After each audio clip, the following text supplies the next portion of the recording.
Assalamualaikum warahmatullahi wabarakatuh. Alhamdulillah wassalatu wassalamu ala Rasulillah wa ala alihi wa sahbihi wa man wala wa ba'du. Saudara-saudariku, saya Adi Hidayat berjumpa kembali untuk mempelajari sebagian dari tuntunan syariat kita. Dan malam ini seperti telah kita sampaikan dalam publikasi media sosial kita akan fokus dalam pembahasan fikih Ramadan.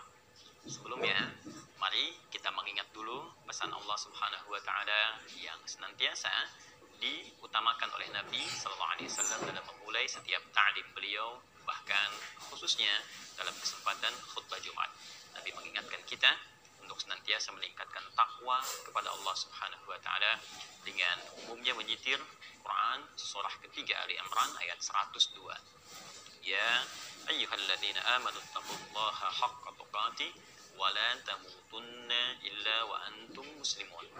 Wahai orang-orang yang beriman, tingkatkan selalu takwamu kepada Allah Subhanahu wa taala dengan cara yang benar, dengan sungguh-sungguh, dengan serius, dan jangan sampai kalian wafat kecuali dalam keadaan muslim yang baik. Maka sekali lagi saya mengajak, mari kita mencoba selalu meningkatkan takwa kita, dan selalu ada jaminan dalam Al-Quran bahwa orang-orang yang berusaha meningkatkan takwanya, maka Allah akan dekatkan pada kebahagiaan hidupnya. Demikian ditegaskan di akhir ayat 189 di surah kedua Al-Baqarah itu. Wattaqullaha la'allakum tuflihun. Orang yang berusaha meningkatkan takwa juga akan dimudahkan oleh Allah dalam menjalani persoalan kehidupannya. Demikian ditegaskan di Quran surah ke-65 di akhir ayat kedua itu. Wa may yattaqillaha yaj'al lahu makhraja. Siapapun yang mampu berusaha meningkatkan takwanya kepada Allah, maka Allah akan berikan jalan keluar dari setiap persoalan hidup yang ia alami. Bahkan seperti kita telah ketahui dan sering diingatkan, wa yarzuqhu min haitsu la yahtasib, akan dibukakan pintu rezeki bahkan dari sisi yang tidak dia duga.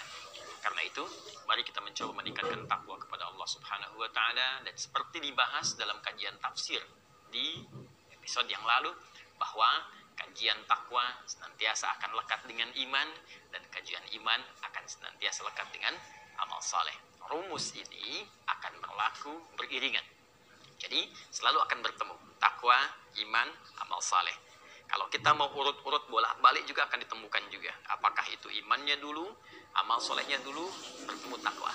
Jadi kalau saya boleh ilustrasikan, rumus singkat, padat, ya, mengumpul amalan-amalan yang mendekatkan kita pada kebahagiaan, ridha Allah, dan dengan rahmat Allah juga mungkin didekatkan kepada surganya.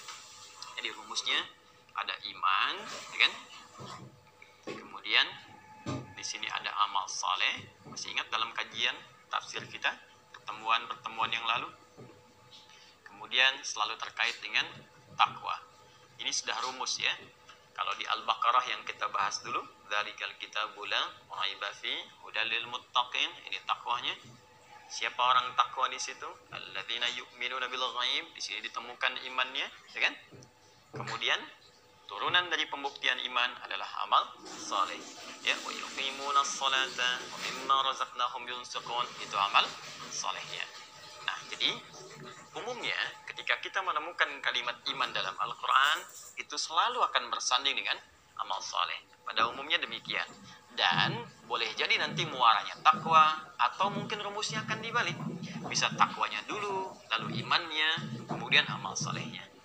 Nah, menariknya, dalam fikih Ramadan pun, ketika Allah menurunkan perintah puasa dengan turunnya surah Al-Baqarah ayat 183 itu, maka ayat ini pun tidak akan lepas dari kaidah atau rumus yang telah kita tuliskan bersama. Ya, masih ingat bunyinya? Ya ayyuhalladzina amanu. Imannya dulu, ya kan? Kutiba alaikumus siyam, diwajibkan atas kalian menunaikan puasa. Puasa masuk amal solehnya. Ini iman bersanding dengan amal saleh. Kama kutiba alal ladzina min qablikum la'allakum tattaqun. Takwa kemudian.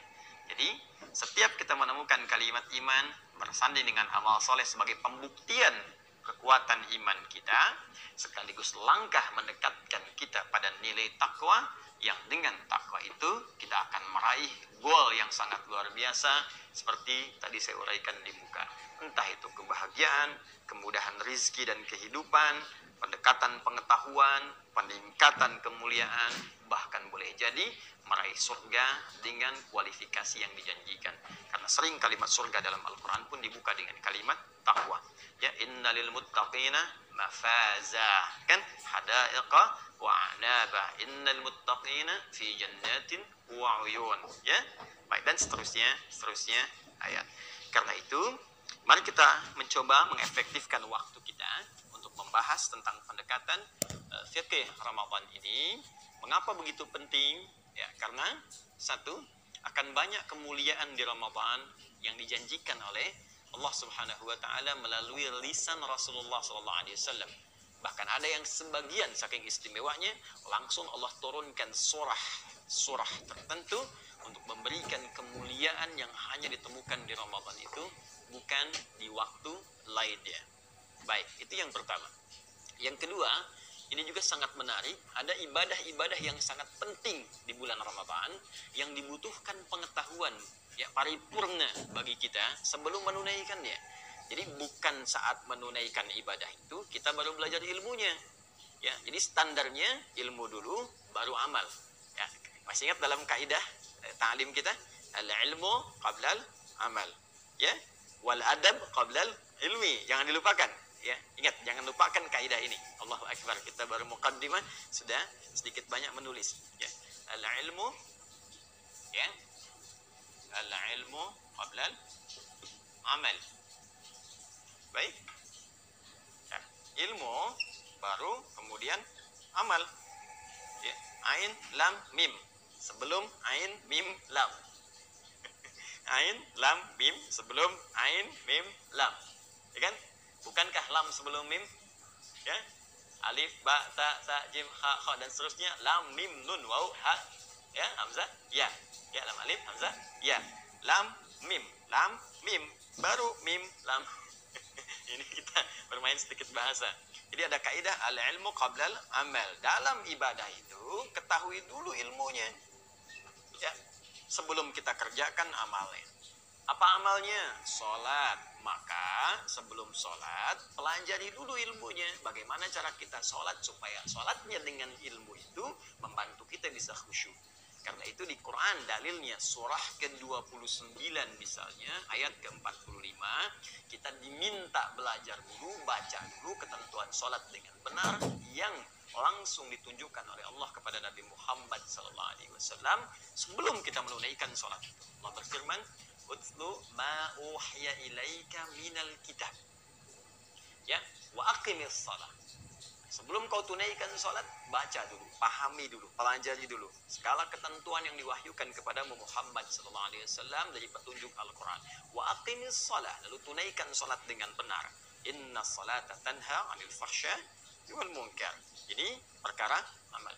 Bahkan dalam bab tauhid pun, ya, dalam bab tauhid itu didahului dengan ilmu. Ya, Quran surah ke-47 misalnya, ayat 19. Ya. Quran surah ke-47, surah Muhammad SAW, ayat 19. Ya, ayatnya ilmu dulu. Fa'lam annahu la ilaha illallah. Fa'lam, maka mesti punya ilmu. Demikian terjemahan panjangnya. Kalau mau tekstual, maka ketahuilah. Bagaimana bisa tahu? Dengan pengetahuan. Ya, annahu la ilaha illallah, untuk menetapkan, menguatkan pada jiwa kita bahwa tidak ada Tuhan yang layak disembah dan dipertuhankan kecuali Allah. Karena khawatir lisan mengucapkan asyhadu an la ilaha illallah tapi ilmu kurang kuat, akhirnya diberikan mie instan. Jadi berubah la ilaha illallahnya. Dikasih sarung jadi pindah ya dari la ilaha illallah. Karena itu ilmu begitu penting. Nah, kaidah umumnya ditemukan di Quran surah ke-17. Kita banyakin dulu dalilnya. Ya, ayat ke-36. Paling kanan sebelah bawah di mushaf. Baik, wala taqfu ma laysa laka bihi ilmun innas sam'a wal basara wal fuada kullu ulaika kana anhu mas'ula. Wala taqfu ma laysa laka bihi ilm. Jangan ikuti. Jangan lakukan. Awas. Ma laysa laka bihi ilm. Jangan ikuti, jangan lakukan segala hal yang belum kita tahu dasar pengetahuannya. Ini kaidah umum dalam Islam. Di muslim itu nggak latah. Ikut yuk, kemana? Pokoknya ikut aja, nanti lihat. Nah, itu nggak boleh. Kelihatannya sederhana ya. Tapi dalam kaidah Al-Quran, jangan. Nah, ketahui dulu, nanti khawatirnya dibawa ke tempat yang ada maksiat, menyesal kemudian. Ya, digiring ke tempat yang salah, menyesal kemudian. Ya, inna sam'a wal basara wal fu'ada kullu ulaika kana anhu mas'ula. Sungguh sumber pengetahuan itu, baik pendengaran, ini sumber pengetahuan pertama. Awas, hati-hati, karena itu bayi, sumber pengetahuan pertamanya dari telinganya. Mendengar, mata belum berfungsi maksimal, dia bisa berucap dengan pendengarannya. Wal basara, penglihatan, wal fu'ada, akalnya. Di orang yang latah mengikuti sesuatu, tidak menggunakan sumber ilmunya, itu akan dihisab dengan kuat oleh Allah Subhanahu wa Ta'ala. Demikian kita belajar ilmu sebelum Ramadan, supaya nanti saat masuk ke Ramadannya, kita bisa menggunakan dasar ilmu ini untuk maksimal dipraktekkan saat puasa. Bukan menggali saat puasa yang seharusnya kita fokus ibadah di dalamnya. Nah, karena itu, ulama dulu pun saya ingin mencoba mengikuti di bulan ini, tahun ini, mudah-mudahan Allah berikan taufik. Ulama dulu ngajinya sebelum puasa. Tuntaskan dulu. Jadi begitu masuk puasa, itu taklim rata-rata libur. Ya, karena fokus tuh ibadah. Al-Imam Asy-Syafi'i tiap hari khatam Al-Quran sekali, tiap hari. Ramadan 2 kali khatam. Ya, Imam Malik fokus ngaji lagi. Demikian Imam Ahmad Ibn Hanbal. Sebelumnya Imam Abu Hanifah jauh-jauh sebelumnya. Ya, Imam Abu Hanifah, Imam Malik, Imam Syafi'i, Imam Ahmad bin Hanbal, juga yang lain-lainnya. Itu fokus ketika Ramadan meningkatkan amal saleh di hadapan Allah Subhanahu wa Ta'ala. Maka bagaimana dengan kita yang belum sampai dalam derajat itu? Ketiga, dengan belajar ini, fikih Ramadan, insya Allah ya kita bisa selain khusyuk menunaikan ibadah, juga mengulas tuntas berbagai persoalan yang seringkali dikaji, diulang-ulang setiap datang Ramadan. Kita tidak ingin tahun ini dibahas kembali. Ya, Ustaz, apakah setelah tarawih boleh tahajud lagi? Ustaz, apakah tahajud itu 11 rakaat ataukah 23? Apakah 11 itu formasinya 4-4-3 seperti Juventus ataukah 2-2-2-1 seperti Chelsea dan sebagainya? Itu sudah selesai. Jadi kita tidak masuk dalam konteks sekarang. Sekarang kita pahami ilmunya. Dengan izin Allah, mudah-mudahan Ramadan tahun ini bisa lebih baik dibandingkan dengan tahun-tahun sebelumnya. Baik, karena kajian kita fikih, dan fikih itu secara bahasa artinya paham, kita memilih tema yang kita sampaikan di flyer kita dengan fikih, ya, fikih Ramadan. Fikhun artinya paham, ya, mengerti. Ini terambil dari isyarat di Al-Quran surah ke-9, ya, ayat 122, paling kiri sebelah bawah. وَمَا كَانَ الْمُؤْمِنُونَ لِيَنْفِرُوا كَافَّةً فَلَوْلَا نَفَرَ مِنْ كُلِّ فِرْقَةٍ مِنْهُمْ طَائِفَةٌ لِيَتَفَقَّهُوا فِي الدِّينِ. Tidaklah semua orang beriman berjuang ke medan perang seluruhnya. Aku turunkan satu amalan yang kalaupun ia kerjakan nilainya sama dengan yang berjuang fi sabilillah di medan perang. Statusnya sama. Masya Allah, apalagi di masa tenang, ya, masa sekarang banyak PSBB, kemudian aktivitas banyak di rumah. Ini peluangnya besar. Ini amalan senilai dengan jihad fi sabilillah. Kalau wafat mujahid dia statusnya, ya wafat ditimbang. Penaknya seperti ditimbang darah para syuhada. Demikian nanti ada satu riwayat yang sampai kepada kita. Apa yang ia kerjakan? Falaula nafara min kulli firqatin